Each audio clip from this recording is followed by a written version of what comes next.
purpose. So, ano bang purpose of pursuing the power of the Spirit? So, iyan po, unang slides, sa isang verse, of course, nasa Bible, meron po tayong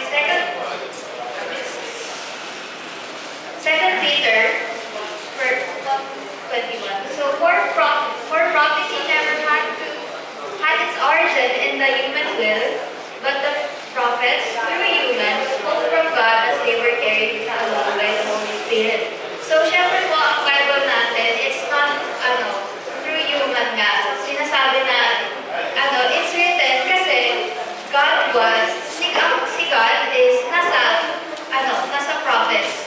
So, nag-speak si God through the prophets. So, goal ng lesson of pursuing the power of the Spirit is one, to be assured of God's empowerment through the Holy Spirit. So, ayan pa lang, papakinggan pa lang, assured, sikat yan sa ngayon kasi pag sinasabi, love language daw yun, yung assurance. So, ayan, God's empowerment. That's number 2, to understand the 4 major realities of the Holy Spirit. Tapos, skip muna tayo. Straight tayo sa, point A. Yan. To invest our lives to see the power of the Holy Spirit at work. Para makikita natin kung nasaan ba talaga ang Holy Spirit natin in our daily life. Tapos, balikan natin yung 2, nakalagay 4 major realities. Isa po talaga itong malaking lesson and ako po talaga yung first one. So, today, i-discuss ko yung first major reality po, which is the permanent presence of the Holy Spirit. Ayun nga po, sabi ko nga po sa 3rd point kanina is kung paano nga ang Holy Spirit as nasa life natin or anything. So, ang Holy Spirit, ayun nga, parang makapunta siya sa life natin, meron siyang sarili-sariling role. And yun lang po yung i-discuss ko today. So, ang first role niya po, as our first point, is the Holy Spirit as a divine person of the Godhead. So, ang Godhead po, lang po yan, Trinity lang po yan. So, ayan po. Ang mention po nito is, ayan po, sa point A, yung makikita po natin is Matthew 28:19 to 20. Yan, sinasabi lang dyan na ang Holy Spirit is part nga ng Trinity. So, ayan. Therefore, go and make disciples of all nations, baptizing them in the name of the Father, and of the Son, and of the Holy Spirit. Amen. So, ayan po. Sa scripture po na to, tatlo is Father, Son, and the Holy Spirit. Walang labis, walang kulang, hindi isa, hindi dalawa, kundi tatlo. So, may rason po siya kung bakit talaga siya nandyan. Kasi, kunwari pag sa classroom, tatawagin voice in the back, di ba? Batik yun yung mga maiingay. Pero pag sinabi, Father, Son, the Holy Spirit, si Jesus, ang Holy Spirit, marinig ko pa lang, bigatin. Hindi yung basta-basta voice of the back. So, paano talaga dyan? Makikita talaga na meron siyang divine status. Ayan, sa point B yan. Ayan po. Holy Spirit's divine status and His everlasting presence in the life of every believer. So, yan, nga, dahil kasama niya pala ang divine. So, ano ba siya? Yan, meron silang divine status. Diba? Sa Facebook ko lang ganyan. Kasi, syempre, meron single, taken, married. Syempre, yung sa akin po, syempre, single. Inasar lang ako. Kasi si Mama nag-upload ng story yung picture namin nung nandito si Ate Anika at si Kuya. Yen. Pag may nakakakita ko siya, sabi ko, hindi ko walang ako pares. Kasi, syempre, single status lang. Pero, syempre, pag sigal, yan, divine status. Ang Holy Spirit is divine status. Hindi mo basta masiset mo yung ganyan sa'yo na bawal may lagay na status mo divine. Kasi, it's reserved for God Himself. So, yan. Sa point 2, meron naman tayo is the Holy Spirit as our eternal counselor. So, syempre, dapat lagi may scripture kasi hindi ko naman yan. Sabi nga, di ba, it's not through human will. It's through the Holy Spirit. So, syempre, merong reference yan. John 14:16, and I will ask the Father, and He will give to you another counselor to be with you forever. So, yes. Diba? May underline pa yung forever. Na-highlight lang na. Forever eh. Lagi eh. Ayan. Tapos, another counselor forever. Eternal counselor. Yun lang po yun. So, ayan. Ano lang po. Fun fact lang po dyan is, syempre, medyo, ano bang meaning niya as counselor, di ba? Wala namang sinabi Holy Spirit siya explicitly. So, ayan, ayan, point B. So, actually, sa original na ano niya is Greek talaga siya. And instead of counselor, ang nakalagay is paraclete, which is nakalagay nga dyan, ang meaning talaga ng paraclete is one called to your side. So, lagi nga nasa side natin to guide us. And hindi lang basta-basta na, ayun, bukas, forever talaga. And He is with us, forever. And the reason why sinabi to is because, si Jesus ang nagsabi nito na, yes, Jesus ang nagsabi nito kasi syempre, hindi katulad dati na, buhay si Jesus na lalapitan lang natin. So, He sent us the Holy Spirit to guide us now. And mag-expand pa yan later sa point 3. So, ayan. Sa point C, the Holy Spirit provides yan. Guidance, comfort, and empowerment. Siyempre, isipin mo pa lang na, may laging nasa side mo kahit hindi mo siya kasama like physically. May isip ko pa lang, ano yun na comforting yun. Siyempre, ako kahit mag-aasa ko ng advice kay mama or sa mga kaibigan ko, yun pa lang nakaka-comfort yun eh. Pero, iisipin mo pa lang na kahit hindi mo katabi talaga, na meron ka talaga, kahit anong mangyari, you're never alone. May comfort sa ganun. And yun nga yung isa sa presence niya sa atin, sa everyday life natin. Tapos, ito, last point ko is, clear mark of belonging to Christ. So, yan. Pag may Holy Spirit, naka God. So, ayan, nakalagay nga sa Romans 8:9. You, however, are controlled not by the sinful nature, but by the Spirit. Kung nasa iyo ang Spirit of God.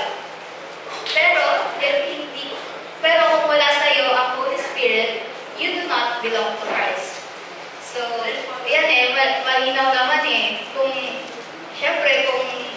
sinful nature tayo, syempre, na yun? Walang Holy Spirit. Tapos, walang, so, parang lang kung wala kang Holy Spirit sa'yo, you do not belong to Christ.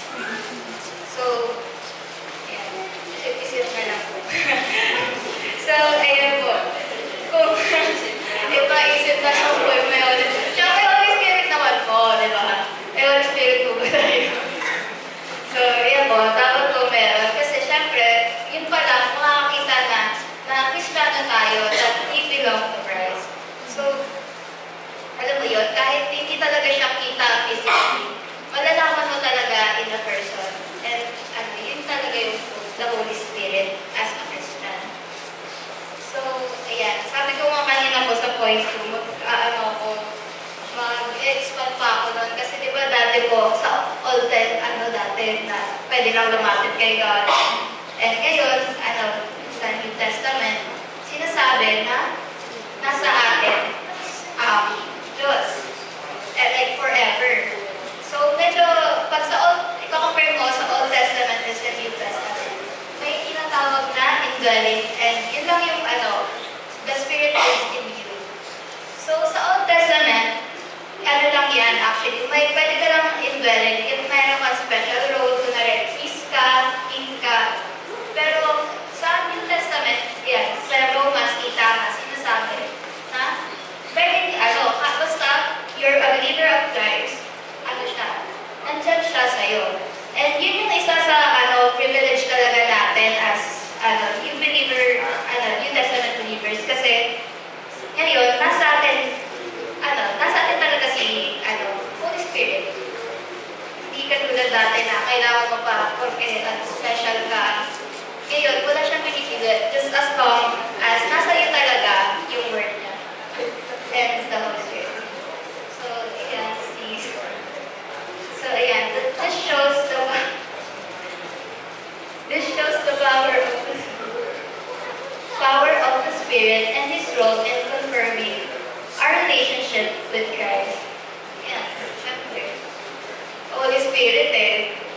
sabi ko nga kanina sa point 1, Father and the Son and the Holy Spirit, bigatin talaga. So, alam mo na kagad, powerful. Hindi naman kine-question sa atin yun kung ano yung power ng Holy Spirit sa atin. So, pero, syempre, as Christians, ano pa rin, important pa rin na nare-remind tayo from time to time. Kasi syempre, common kasi yan na parang madedesensitize. Yung parang masyadong masasanay na hindi mo ma-remind sa sarili mo, ay, ganito pala yun. So, ayan. So, yung mga points na to is just to, establish niya na ang Holy Spirit is nasa buhay natin and it's a powerful force talaga na everyday, kahit anong gawin mo, may nag-guide talaga sa'yo kahit anong gawin mo. So, actually, kulat din ako ang bilis ko. Kasi tinesting ko siya, 3 times, 30, kaabot ako, 20 minutes minimum. So, medyo nagulat ako. Ang bilis ko. So, yun po. So, dahil medyo mabilis, so, ano po tayo? Ano po na? Take aways po tayo. So, sige po. Last minutes po yung lesson. Take aways lang po sa presence po ng Holy Spirit sa buhay natin.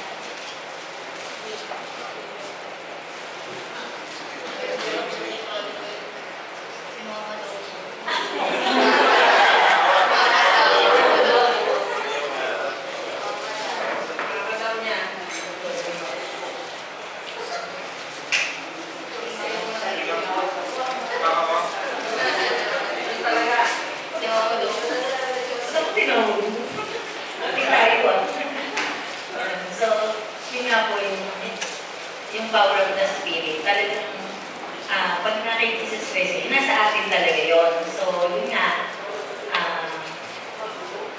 kahit nasaan ka man, ano man yung ginagawa mo, napipil mo yung presence ni God.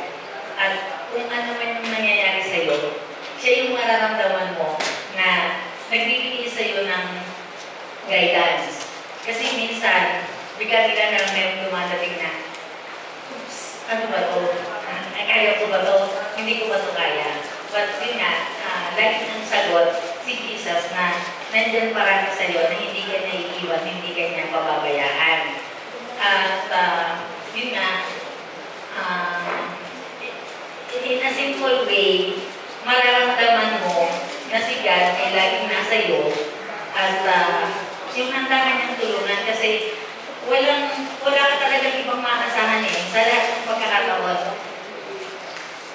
Iisipin mo hindi ka lagi nag-iisa, nandiyan si Diyos kasi lahat ng mga taong nakapaligid sa'yo, mawawala yan sa'yo hindi lahat ng panahon maaasahan mo. But Jesus Christ always nasa puso mo, nandiyan lagi sa tabi mo, nandiyan nagbibigay ng empowerment dun sa buhay mo, sa everyday living mo. So, yun lang.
ano yung panahon eh, very, hindi mo paglag, hindi mo paglag, very deceiving yung times sa panahon ngayon. And yung thinking natin parati, hindi kaya ko to eh, kaya ko yan. Pero in reality, as a human being, hindi natin kaya yung bagay na mangyayari kung ikaw lang mag-isa. Pero kung kasama mo yung Holy Spirit, makakayanan mo siya. And it's a very good reminder unto us na counselor siya. Hindi siya nag-i-impose sa'yo, nagbibigay siya sa'yo ng payo. Iba yung imposing kasi pag nag-impose siya sa'yo, ibig sabihin, dapat gawin mo to. So, pino-force ka niya to do something. But the Holy Spirit is telling you to do something. Wala siyang imposition. Bibigay siya sa'yo ng payo, ng maganda na payo. And ayun yung kailangan mong gawin. Alam kong ibig sabihin, bakit ko siya binibigyan ng ito? It means, na pag hindi mo siya sinunod, payo kasi siya eh. Nasa sa'yo yung decision. Susundin ko ba siya? Would I go? O ano yung sabi ng Holy Spirit today or hindi ko siya gano'n? And sometimes, as a human, we are thinking na mas mataas tayo sa Holy Spirit kasi ayaw natin siyang sundin yung payo. Kaya yung counselor is very important kasi sila yung may wisdom, sila yung may thought, sila yung... Kaya sa dadating na halalan, alam niyo kung sino ang counselor na iboboto. Kasi consider kaya mga yan. So, di ba, tuloy ko yun, sila yung magbibigay ng wisdom. Yung counselor, yung Holy Spirit, siya yung magbibigay ng wisdom. So, kung hindi mo siya ipa-follow, mapupunta ka sa kapahamakan. Pero pag ikaw follow mo yung wisdom niya, even though dark yung times ahead, even though receiving yung kaaway natin, if you would follow the Holy Spirit, and it's a very good reminder, the Holy Spirit is God. Diyos, the Holy Spirit. You're following the counsel of God. Pagkasama siya. So, ayun yung dapat po natin para not something else, not somebody else, but the Holy Spirit. Kaya we need to draw near. So, ayun lang. Ayun lang. Isa sa mga things na Amen. Wala lang po ba? Kasi naglaw po.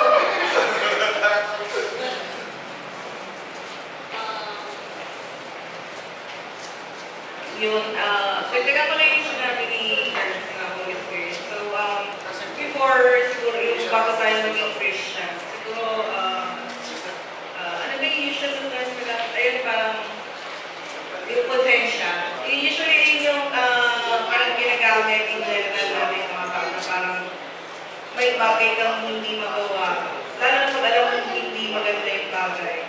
Parang, pag nagdadalawang isip ka gawin yun, isa rin kinakonsensya.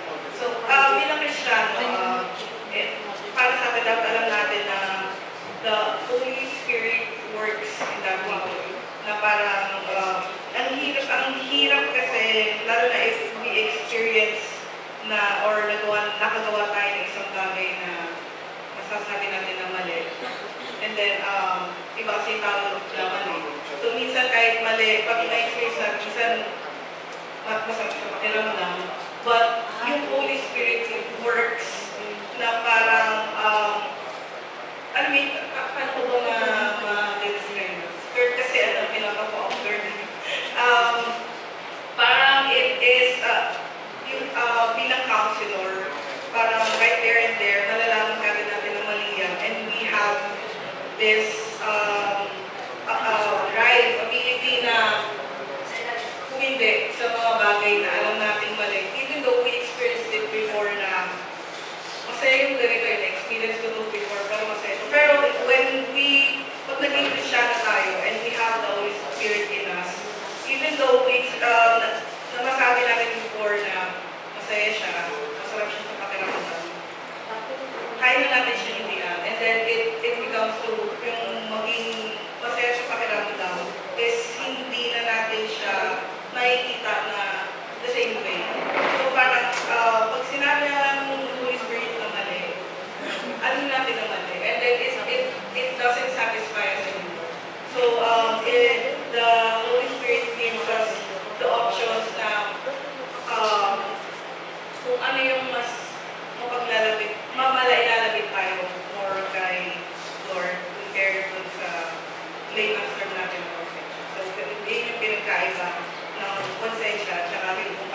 Before po, yung Old Testament time, hindi po yun, hindi po ganun. No? Iba yun. Ang Panginoon, nag-choose lang siya kung sino yung bababaan niya ng Holy Spirit. Kahit yung mga prophet, yung mga judges, no? So sinasabi lang yun, bumaba ang Espiritu kay Gideon, bumaba ang Espiritu kay Moises at pinupuhan siya. So, ganun yun, no? Pero nung panahon ni Jesus, sinabi niya na, iiwan ko sa inyo ang ating Espiritu. So si Jesus yan. Okay? Dito makikita natin yung pagiging isa ng Panginoon. The Father, the Son, and the Holy Spirit. So, nakadepende din po yun. Sabi nga nito kanina na hindi ka pinipilit ng Espiritu kung ano yung, ito gawin mo.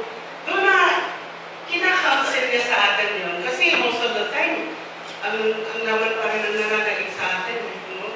Nandoon pa rin yung, nagagawa pa rin natin magkasala. So, nakadepende po yun sa pagmamahal natin at sa pagsunod natin sa Panginoon. So, ang Banal na Espiritu, yung power niya, depende sa puso mo. Paano mo pinaharasigan, paano mo nakukontrol yung mas powerful yung Panginoon sa buhay mo. Kasi kung hinahayaan natin yung mundo, dadaigin talaga.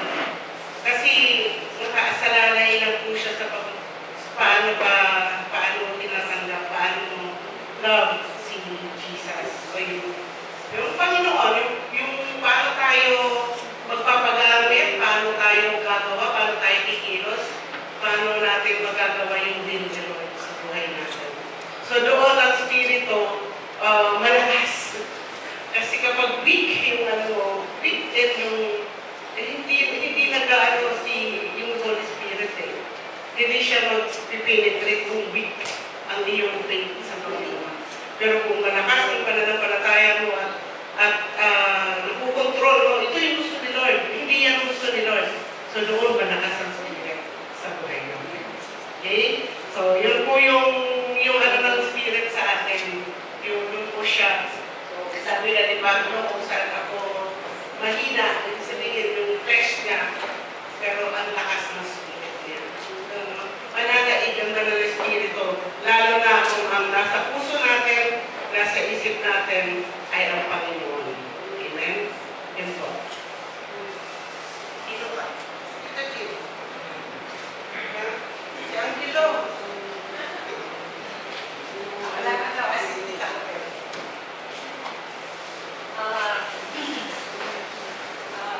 Correct me kapag pala. But from the word pursuing, as ano ba yun? Sabi, between, di ba? So, pursuing the power of the Holy Spirit. Kasi kapag wala na yung Banal na Espiritu ng Diyos sa atin, we have to, nakakagawa na tayo ng kasalanan, di ba? More on prone tayo sa kasalanan, madali tayo magkasala. Pero kung yung Banal na Espiritu, asamin natin na laging nandyan. Alam natin kung saan tayo nagkakasala. Ay, hindi ko gagawin mo, di ba? Katulad ng kapag malayo ka sa mga lalaki, di ba? Magkakaroon ka ng matutokso ka, madali ka matokso, di ba? Pero kung nandun sa'yo yung Banal na Espiritu, kahit nasaan kang mundo, di ba? Alam mo kung paano ka mag-reject ng iyong sin. Kaya na, dapat na sa atin lagi yung Banal na Espiritu ng Diyos. Kasi doon tayo kakalakad ng tuwid, yung tama, at ayon sa kalooban ng Panginoon.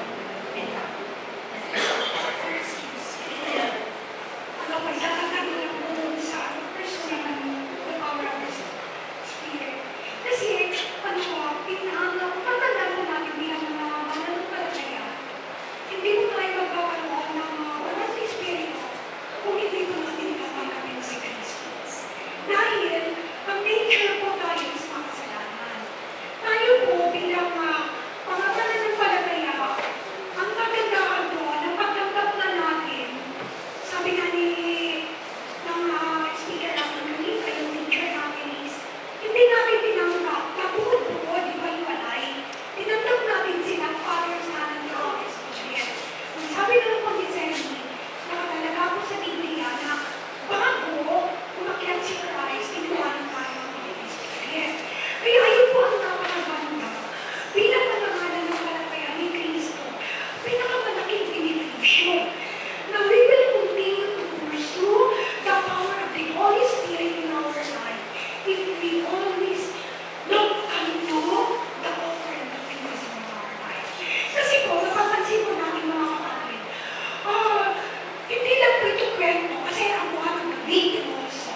giving us the Holy Spirit.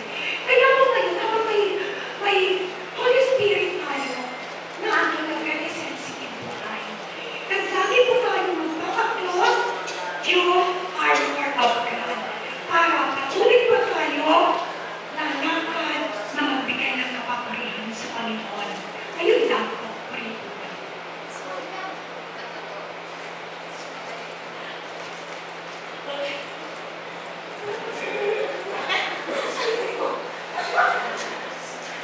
Sige po, last na po si Kuya.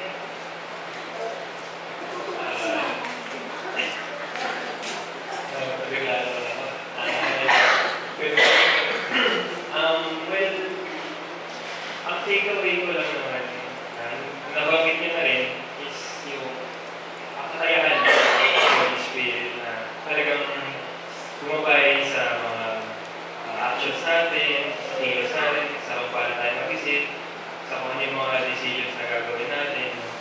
And I think mahalaga yung bilang Kristiyano kasi syempre kailangan ma-emphasize natin yung kabuuan ng Holy Spirit sa pagiging Christian kasi yun yung mag-enable sa atin na gumawa ng tama. Yun yung mag-enable sa atin na maging mas mabuting Kristiyano para magawa rin natin yung missions natin. So, ayun lang, hindi lang, pero yun yung pinaka-takeaway ko, kahalagahan ng Holy Spirit. Yun yan. Okay na po. So, ayun po. So, ganda ng mga takeaway. Umuwi ko talaga yung mic. So, ano po, yun po. To add lang po, syempre, ang ganda po ng sharing. Syempre, ayun nga po, isa din po sa note is yung word po na pursuing. So, ano po yun eh. Kasi ang pursuing, ano po yun eh. It's, hindi siya yung forget Christian. It's, forget to call ourselves Christians. Hindi yun automatic na gagawin natin. Kasi yun yung word about pursuing eh. Kasi, kunwari, pag, madalas maririnig talaga sa mga college student, gusto ko sana i-pursue M&A, pero dito na tayo sa nursing. So, it's a choice kung ipo-pursue ba natin or hindi. And, ayun nga, doon nga sa topic ko talaga, which is the permanent presence of the Holy Spirit.